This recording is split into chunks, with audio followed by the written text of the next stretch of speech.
कि तुम्हारे होने वाली औलाद के लिए तुम्हारे दिल में ज़रा से भी कोई कोई कनेक्शन है उससे, कोई एक्साइटमेंट है कि अगर ये होगा या होगी तो इसे गोद में पकड़ के क्या फीलिंग आएगी? कुछ भी नहीं।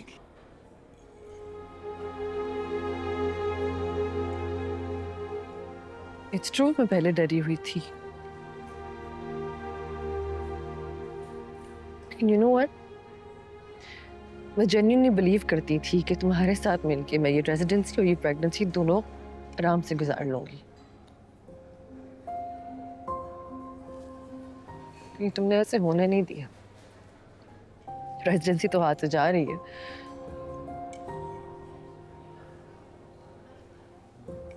बस माँ अच्छी बन जाओ, क्योंकि अगर ये भी ना हुआ तो कुछ भी नहीं बचेगा। क्या मतलब है, तुम ऐसे क्यों कह रही हो? Are you okay? या फिर डॉक्टर बताएगा सलमान, मुझे नहीं पता।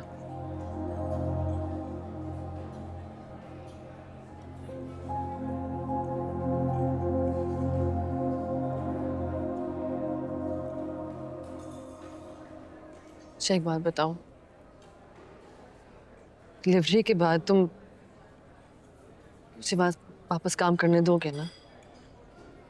मैं हॉस्पिटल ज्वाइन कर सकती हूँ ना?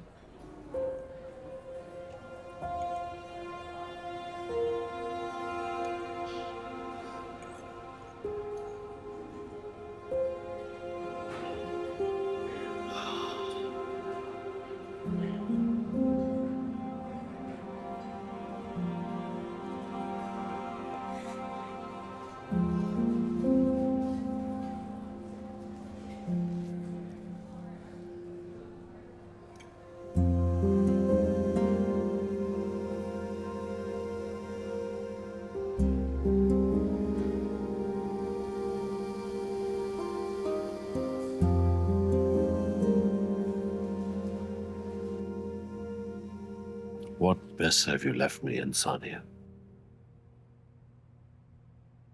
कोई और रास्ता तो होगा वकील साहब।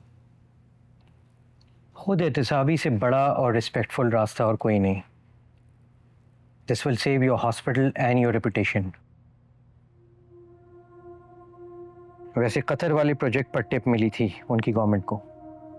जो इंसान ये टिप दे सकता है, आई एम श्योर ये वही होगा जिसको इस रिपोर्ट की ऑथेंटिसिटी का इल्म होगा। और जो आपकी रेपुटेशन को ख़राब करना चाहता है, आई एम श्योर ये वही जर्नलिस्ट है।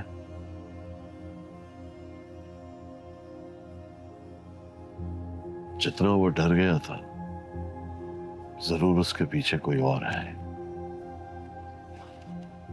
Doctor Rubina used my family. Anyway, अब सवाल ये है कि इतना बड़ा ब्लेम अब कौन लेगा अपने सर?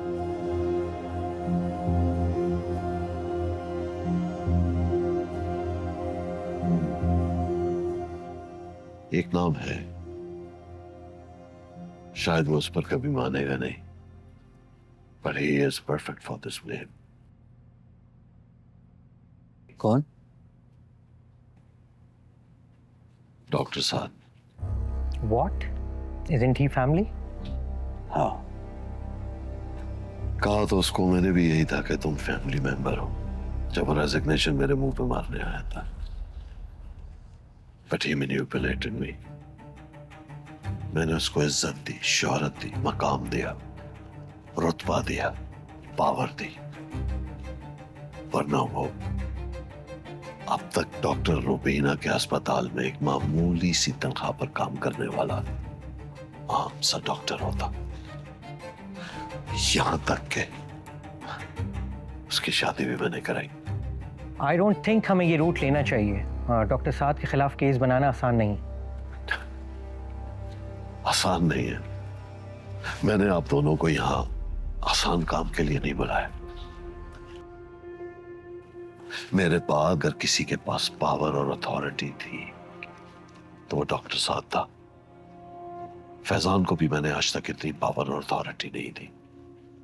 कहीं ना कहीं तो फिसला जरूर होगा। तो फिर आपके रेजिग्नेशन के बाद ये सीट कौन संभालेगा? हाँ, डॉक्टर फैजान भी नहीं अब तो यहाँ।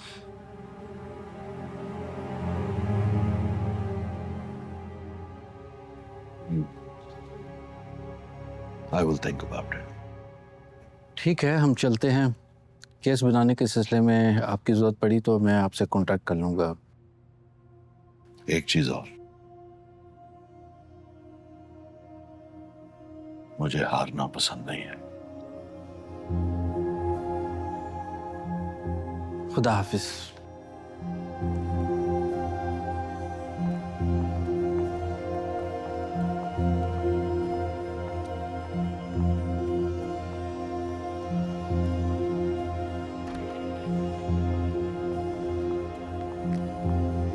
अस्सलाम वालेकुम।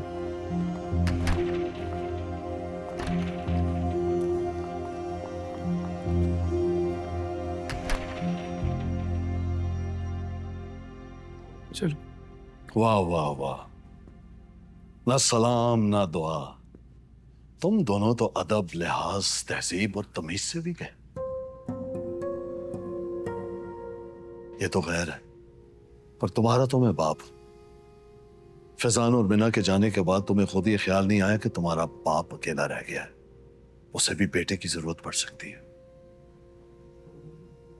जो कुछ आपसे हो गया ना, उसके बाद आपके लिए महसूस करना बहुत मुश्किल हो गया। फरीन चली गई सानिया की जिद की वजह से। मैंने तो किसी पर इल्जाम नहीं लगाया। अभी पूरी लीगल टीम आई हुई थी, मिले होगे तुम उनसे। जी। मैं तुमसे पूछता हूं, कैसा लगा था जब तुम्हारा बिजनेस डूबा था?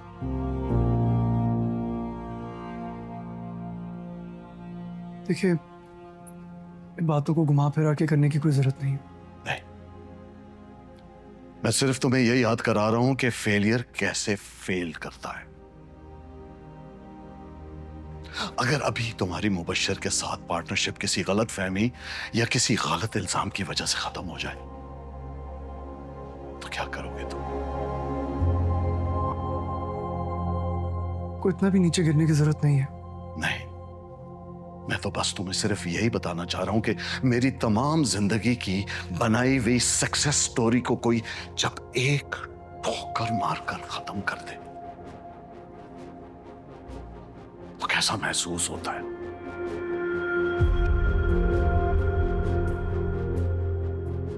मैंने इस लड़की को अपनी बहू बनाया, इसे इज्जत दी, बार बार प्यार से समझाया और उसने मेरे ही अस्पताल में रहकर औरों के कहने में आकर मेरे खिलाफ जो महाज खड़ा किया था